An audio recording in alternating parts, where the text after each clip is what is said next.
Wale wote wanaotoa mashambulio, naomba niweke clear, ni kwamba huwa hawabagui. Hawaangalii huyu ni mwandishi wa habari, huyu ni mkuu wa mkoa, huyu ni padre, huyu ni mchungaji, huyu ni askofu, huyu ni dereva.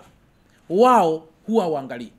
Bali wanapofanya tukio la uhalifu, wanafanya na kuona almost all people are equal. Wapo baadhi ya watu, kulingana na kwenye mitandao namna nilivyosoma, wanajaribisha kulihusisha jambo hili na mambo ya kiserikali au na mambo ya kisiasa, na kuona kama vile serikali imefurahia kushambulio la Dr. Kitime.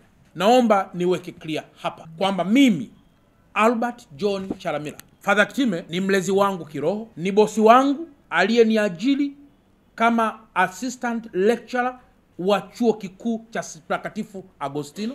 Is my mentor katika masuala ya kitaaluma, being a doctor, na ni mtu ambaye amekuwa na honest feedback anapotaka kushauri jambo lolote. Na kwa mantiki hiyo, sioni maana hata kidogo ya ama serikali ama jambo lolote la kisiasa kuweza kufurahia shambulio hili ambalo limetokea kwa kiongozi wetu wa dini, kwa mwalimu wetu, mwana filosofia, mwana theolojia, na kiongozi wetu na advocate mkubwa ndani ya taifa letu la Tanzania.